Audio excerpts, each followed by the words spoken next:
Hola, ¿qué tal? Bienvenidos y bienvenidas. Les saluda Paidawan y el día de hoy vamos a comenzar una nueva serie para aprender a programar desde cero en Python. Todavía voy a seguir haciendo la serie para resolver ejercicios en Python, para resolver las catas. Por si no los han visto, ya llevamos 3 ejercicios resueltos. Pero también decidí comenzar un curso para aprender desde cero.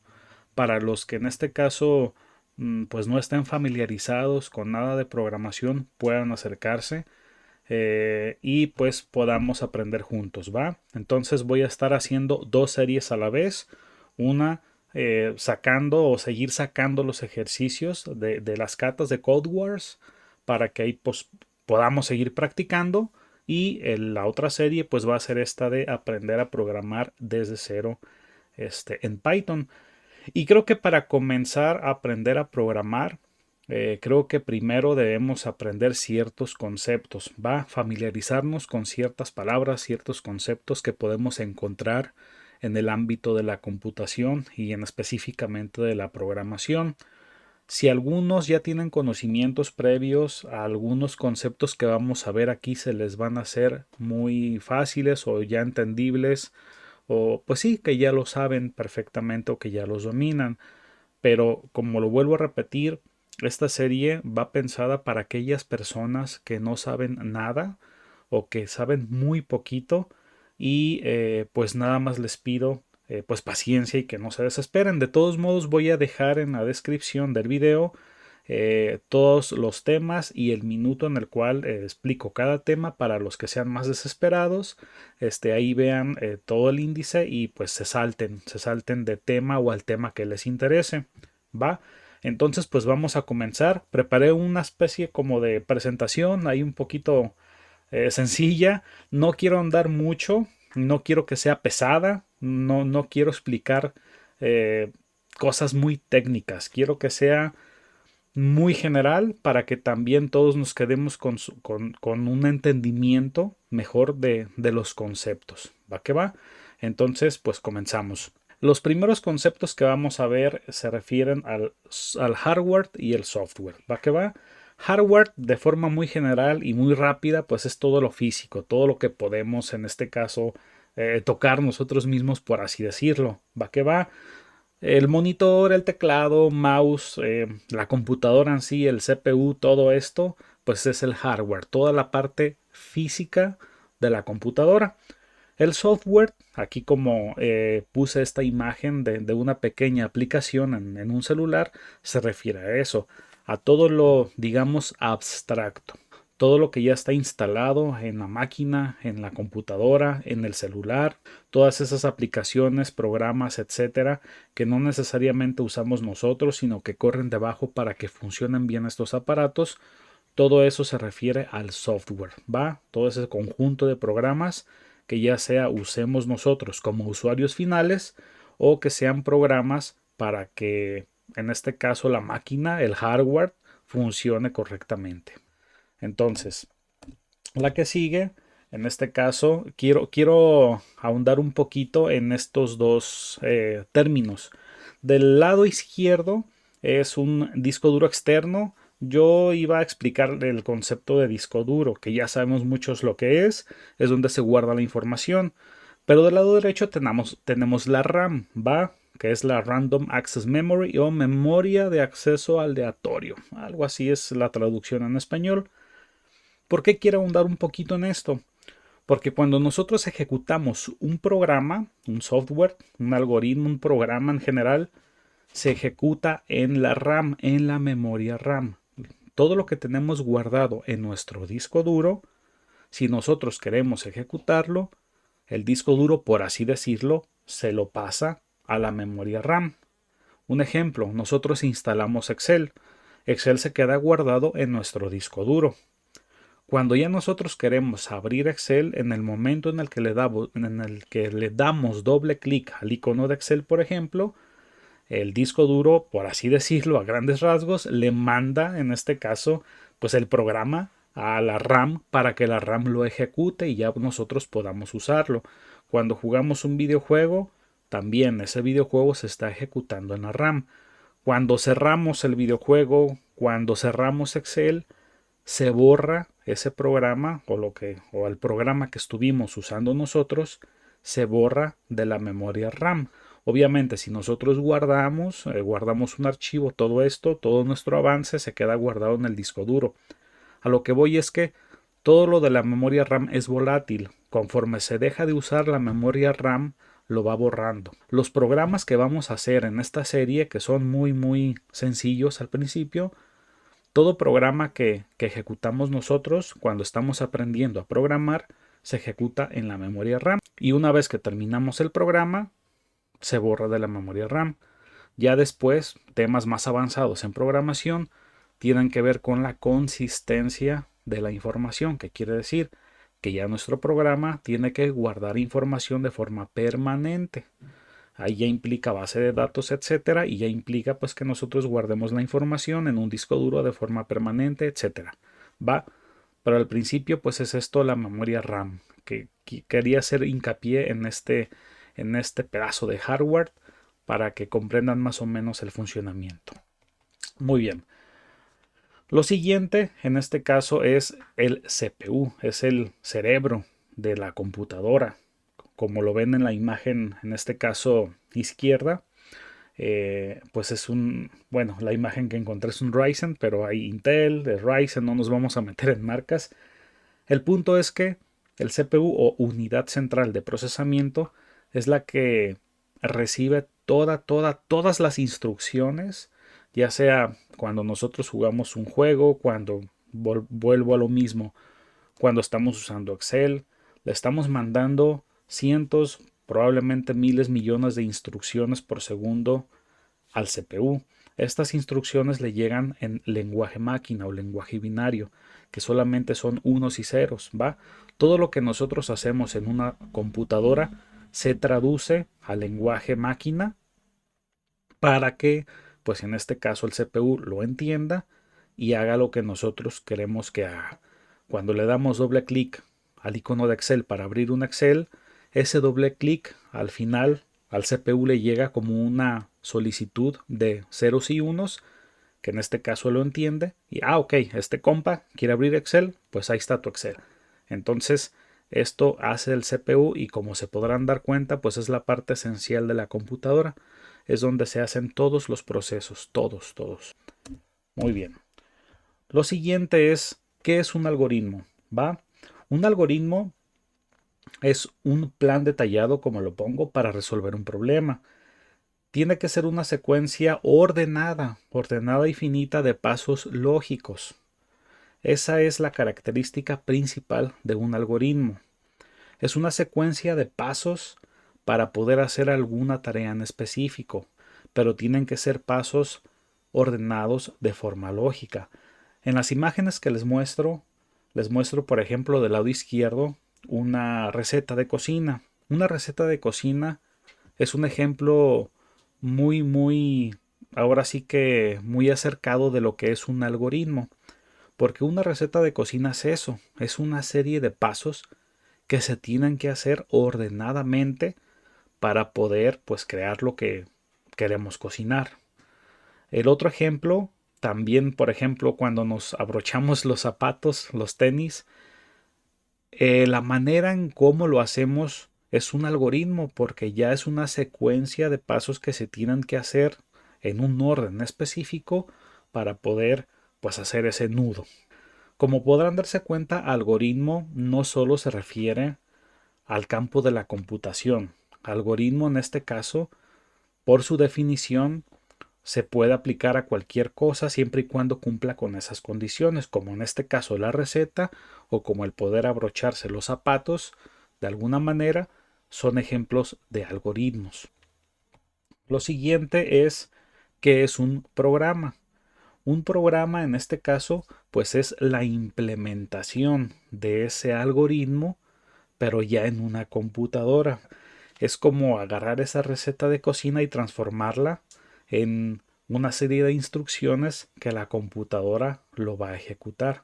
Eso es un programa. Un programa puede tener una serie de algoritmos dependiendo de la complejidad que tenga nuestro programa. pues puede tener cientos, miles de algoritmos. Eso es un programa. Digamos que ya es el algoritmo, que esa palabra per se no es necesario, no pertenece al campo de la computación. Cuando ya se lleva al campo de la computación, pues en este caso aquí ya sí es, en este caso el término programa. Y aquí la definición nos dice que de la forma en la que lo podemos hacer es mediante un lenguaje de programación para que la computadora lo entienda y lo ejecute. Porque la computadora, el CPU, no entiende pues nuestro lenguaje, ni el inglés, ni el español, ni ningún otro lenguaje más que, como dijimos, ceros y unos, el lenguaje máquina. Hasta aquí creo que vaya quedando claro. Ahora, ¿qué es programar? Pues en este caso, todos sabemos que las computadoras, los celulares son máquinas fenomenales, son máquinas muy inteligentes, muy rápidas, que hacen tareas increíblemente bien e increíblemente rápido. Pero siempre tiene que haber alguien que les diga cómo hacer las tareas y de qué forma. ¿Sí me explico? ¿Qué hacer y cómo hacerlo, mejor dicho? Y ahí es donde entra pues la acción o la tarea de programar. Un programador lo que hace es decirle a una computadora cómo hacer algo, qué hacer y cómo hacerlo. Quiero que me resuelvas este problema, pero también quiero que lo resuelvas de esta manera. La computadora no va a saber cómo. Nosotros tenemos que decirle cómo resolverlo. También entiéndase que en este caso programar no nada más es resolver ciertas cositas. Yo puedo decir, quiero que me crees un videojuego y lo vas a hacer de esta forma. ¿Sí me explico? El programar es una idea muy generalizada, pero el programar en sí, como si lo ponemos como el tronco principal del árbol, se dividen muchas cosas, se dividen muchas ramas. Por ejemplo, programar pequeños scripts, pequeños programas que no son tan grandes para hacer algo, para que la computadora funcione de cierta manera. Programar un software ya, un programa más complejo que va a registrar la asistencia de la gente que va entrando a un gimnasio, por ejemplo, programar un videojuego, todo eso ya es en este caso la acción de decirle cómo lo queremos que lo haga a la computadora. Eso es en este caso pues programar. Aquí en este caso es como lo indica la diapositiva, darle instrucciones a una computadora para que realice una tarea, en este caso específica. Piensa en ello como si estuvieras escribiendo una receta muy detallada. Volvemos a lo mismo, como el ejemplo de la receta que les había puesto anteriormente. Entonces eso en este caso es programar, a eso nos referimos. Y como para programar necesitamos un lenguaje de programación, lamentablemente, y digo lamentablemente porque mucha gente se abruma, hay cientos de lenguajes de programación. Pero de esos cientos de lenguajes de programación, perdón, pues siempre en la industria hay los que siempre van a estar en los primeros lugares. Entonces, ¿qué es el lenguaje de programación? Ya sabemos que lo necesitamos para programar. Pues el lenguaje de programación es como el idioma especial que usamos para hablar con las computadoras. Quiero dejar algo bien en claro. Un programador, a diferencia de un usuario final, se comunica directo con la computadora. Es como si estuviera cotorreando con la computadora, es como si estuviera hablando con ella y le está diciendo qué quiere que lo haga y cómo quiere que lo haga. Un usuario final nunca va a hablar con la computadora directo. Un usuario final consume programas que la computadora tiene. Pero el programador quita esos programas en medio y quítense, yo quiero hablar directo con la computadora, que en este caso es el CPU, y decirle qué es lo que quiero que haga. Y para ello, pues nos tenemos que valer de lenguajes de programación. Hay muchos, en esta imagen solo pongo algunos pocos, que en este caso el primero, que es que está en la esquina superior izquierda, pues es el que estamos viendo, es el icono de Python o el logotipo del lenguaje Python, Java, C++, pero también tenemos C Sharp, JavaScript, que es la J y la S. La T y la S se refiere a TypeScript, al lenguaje de programación TypeScript. PHP, PHP que fue uno de los lenguajes y lo sigue siendo más importantes para la web. Entonces, hay muchos, como les decía, hay muchos lenguajes de programación y mucha gente se abruma al principio, pues porque quiere aprender a programar, pero cuando ya se encuentra con esto, que hay cientos de lenguajes, muchos diferentes, pues dicen, ¿qué hago ahora? ¿Por dónde empiezo? Cada lenguaje de programación tiene particularidades, tiene sus propias particularidades, está pensado para ciertas cosas. Lo fascinante de saber programar o cuando aprendes tu primer lenguaje de programación es que ya aprender otros lenguajes distintos no es difícil, no va a ser difícil, porque la mayoría de los lenguajes usan muchas cosas que después vamos a ver, pero muchos elementos o la mayoría de los elementos que pueden encontrar en un lenguaje de programación los van a encontrar en los demás. Solamente ya no van a tener que saber qué son variables, qué son funciones, qué es una clase, etcétera. Todos esos conceptos ya los van a saber. Ya nada más es aprender en el nuevo lenguaje, pues cómo se escriben, va que va, y las particularidades que puede tener ese lenguaje, que en los que ya saben, pues no las tienen. Pero eso es lo bonito también de programar, que ya después se hace fácil aprender otros lenguajes de programación. Ahora, eh, dentro de los lenguajes de programación se dividen, quisiera decir si se dividen, no sé si es el término correcto, pero hay lenguajes de programación de alto nivel y lenguajes de programación de bajo nivel.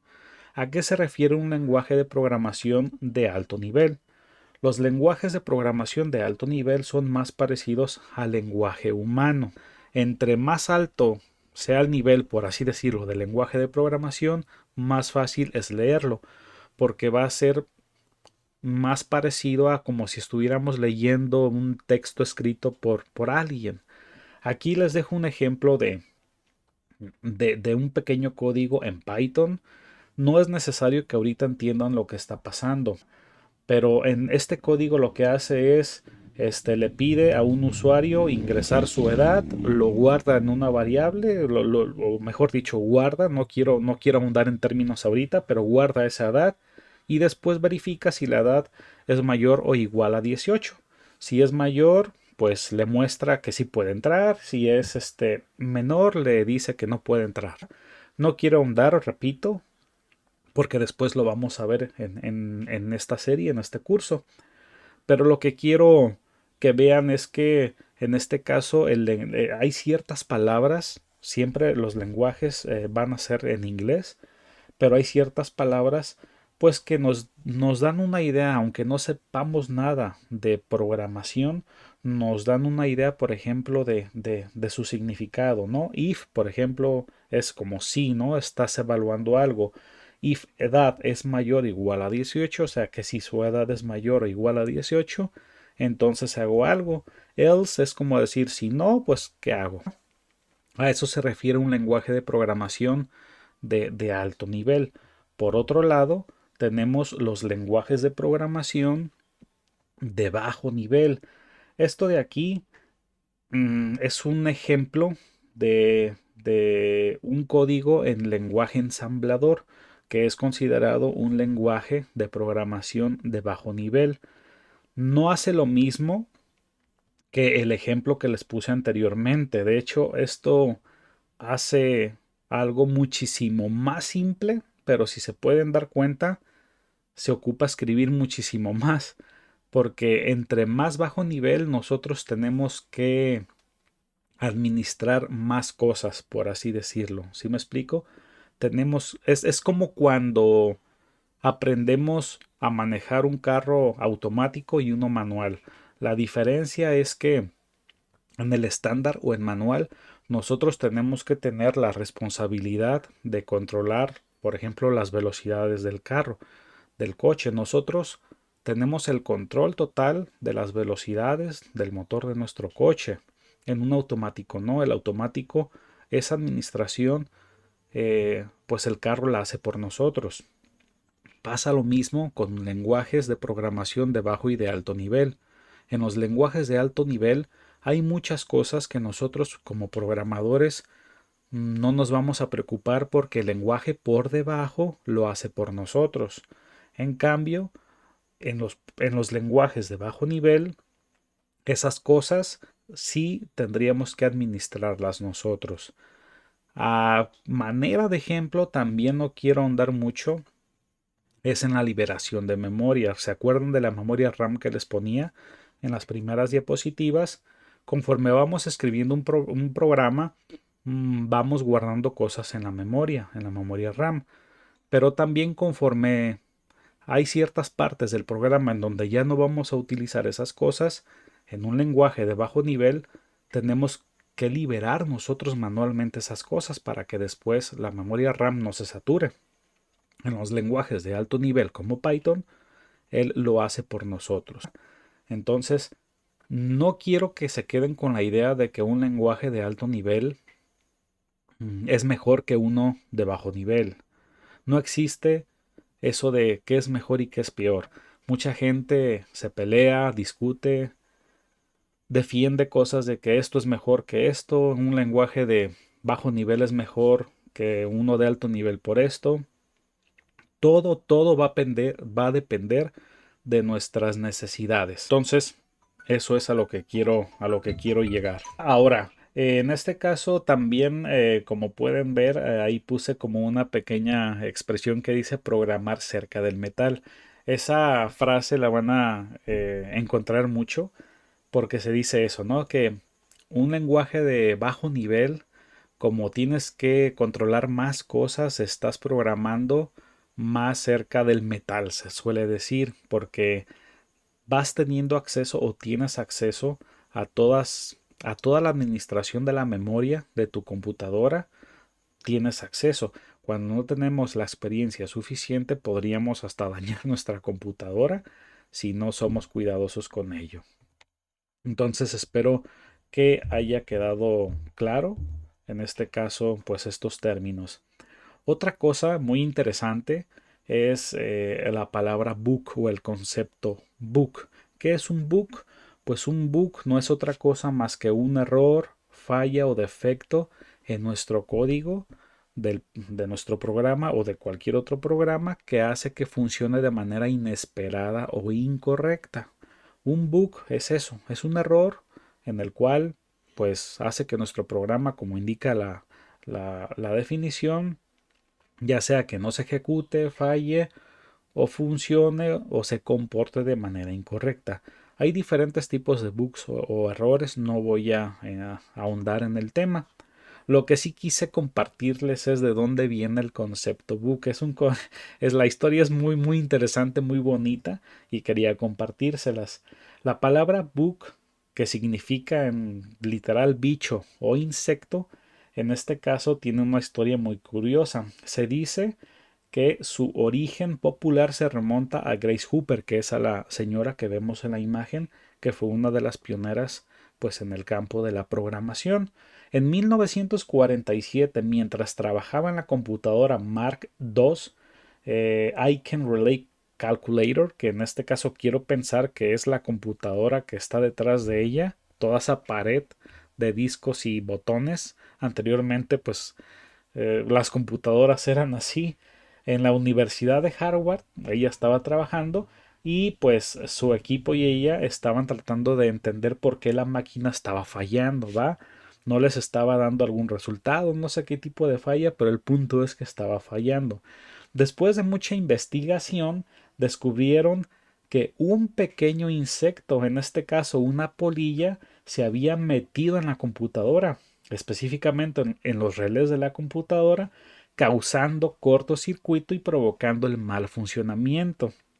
Entonces, el primer bug registrado en la historia, por su definición literal, fue un bug o fue un bicho o insecto, el cual pues estaba dañándoles ahí la computadora, y de ahí para adelante hasta nuestros días, pues nos referimos a errores en nuestro código como bugs. ¿Va que va? Entonces me fascinó esta historia cuando la conocí y pues quería compartírsela a ustedes porque la verdad sí me pareció muy, muy interesante.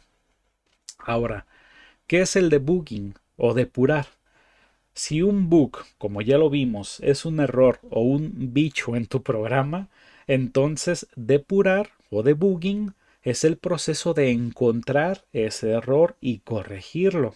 Y como dato curioso, muchas de las herramientas que utilizamos, editores de códigos, que en este caso es la imagen que les comparto, tienen generalmente el botón para debuguear, para encontrar ese error o ese bicho, entre comillas, tiene precisamente, como lo señalo, un bichito como de icono. En este caso, esta imagen es de Visual Studio Code y como ven este botón que tiene como un triángulo de play y encima de él un bichito, significa que vamos a ejecutar nuestro programa pero en modo debugging, o sea, es un modo en el cual nos permite revisar más detalladamente qué está pasando en nuestro programa para poder encontrar ese error.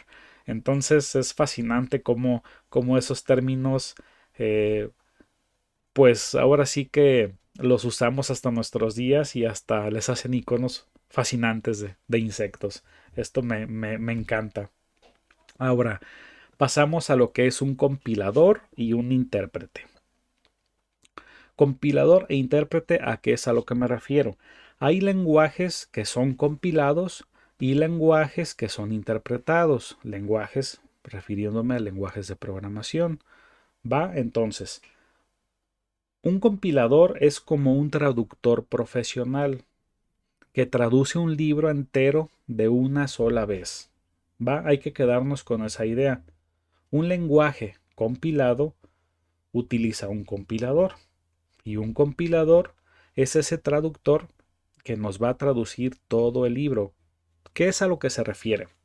Cuando nosotros escribimos un programa con un lenguaje compilado, al final lo que hacemos es, en este caso, cuando lo ejecutamos, el primer paso es que el compilador lee todo nuestro programa y después lo traduce todo al lenguaje máquina. Ese proceso genera un archivo nuevo. Ese archivo va a tener, o mejor dicho, va a ser como la traducción de nuestro programa, pero ya al lenguaje máquina, o sea, ceros y unos, al lenguaje que ya la computadora va a entender. Eso es compilar o un lenguaje de programación compilado. Ese es el proceso. ¿Cuáles son las ventajas? Pues que el programa final suele ser más rápido porque ya está todo traducido y listo para correr. Yo te traduzco todo y ya que está todo traducido, ahora sí este CPU, córrelo. Ya nada más lo corres y listo. ¿Cuáles son las desventajas? Pues si encontramos algún error, alguna línea de código o necesitamos cambiar algo, se tiene que volver a traducir absolutamente todo, no importa que solamente hayamos cambiado una pequeña partecita, se tiene que traducir todo para volver a tener un nuevo archivo ejecutable y ahora sí ya lo pueda correr la computadora. Espero que esté quedando claro esto. Ahora, ¿qué se diferencia con el intérprete? El intérprete, aquí me gustó esta definición, piensa en un intérprete como un traductor simultáneo o un guía turístico que traduce frase por frase.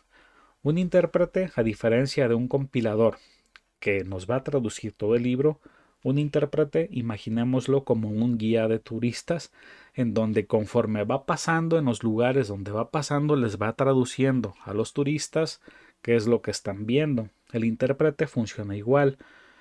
Conforme va leyendo nuestro código, va traduciendo. No es como el compilador que primero lee todo y después traduce todo. El intérprete va traduciendo línea por línea y línea por línea se la va pasando a la máquina para que la ejecute. ¿Va? La máquina va ejecutando línea por línea, a diferencia del compilador que lo ejecuta todo de un solo golpe. ¿Va? ¿Cuál es la ventaja de un lenguaje interpretado? Pues que es más flexible y rápido para desarrollar y probar. Puedes hacer un cambio en una línea y ejecutarlo de inmediato para ver el efecto. no necesitas esperar una compilación. ¿Cuál es la desventaja? Pues que generalmente los programas interpretados suelen ser un poco más lentos, precisamente por eso, porque estamos haciendo dos tareas, que es en este caso traducir y ejecutar, traducir y ejecutar. Entonces, pues espero que haya quedado claro en este caso estos conceptos. Solamente para que sepan, el lenguaje que estamos estudiando, Python, es un lenguaje interpretado. Y vuelvo a lo mismo.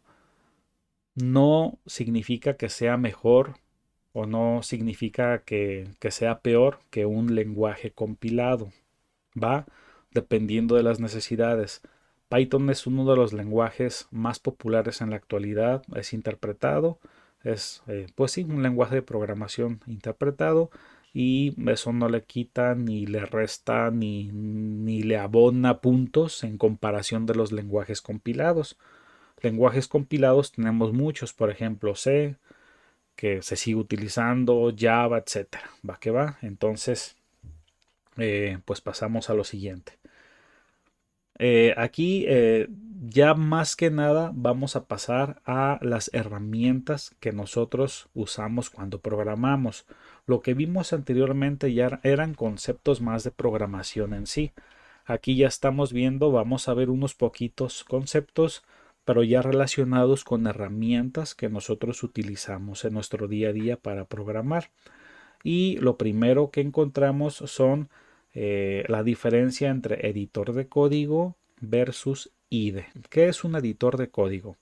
Piensa en un editor de código como una libreta de notas avanzada diseñada específicamente para escribir código.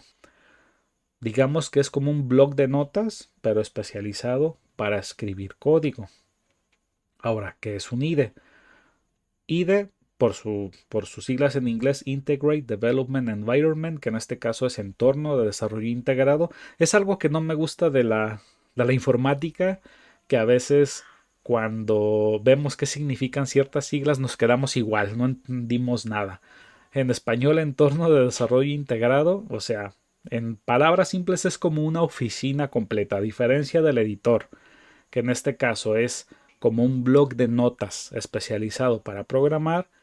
En un IDE no solamente tenemos el bloc de notas, tenemos todo, tenemos toda la oficina completa que incluye todas las herramientas y todo lo que necesitamos pues para programar. Quiero dejar algo bien en claro. Vuelvo a lo mismo, un IDE no significa que sea mejor que un editor de código, solamente que son filosofías distintas. Nosotros como programadores podemos hacer un programa en un bloc de notas. A fin de cuentas, nosotros necesitamos algo donde escribir. Si nuestro código lo queremos hacer en un bloc de notas, podemos hacerlo. Nada más es en qué extensión vamos a guardar ese programa para que la computadora reconozca que no es un texto simple, sino es un código de programación. En el caso de Python, pues lo guardamos en .py o .py, que en este caso son los archivos en los que se guardan, o es la extensión en la que se guardan los archivos pues en Python. Pero aquí quiero detenerme un poquito. En el caso de Visual Studio Code, que es un editor de código, no significa que sea, como lo dije anteriormente, peor o que no esté recomendable trabajar con él. De hecho, para los ejercicios de catas, etcétera, y para los próximos proyectos, yo voy a usar Visual Studio Code. ¿Cuál es en este caso la diferencia? Que Visual Studio Code, digamos que es un programa más simple, más básico, que no tiene tantas herramientas como un IDE, como en este caso lo es PyCharm, que es uno de los IDEs más populares para Python. Pero Visual Studio Code, que es un editor de código, nosotros podemos irlo tuneando, por así decirlo. Dentro de Visual Studio Code hay una especie de tienda de herramientas para nuestro Visual Studio Code.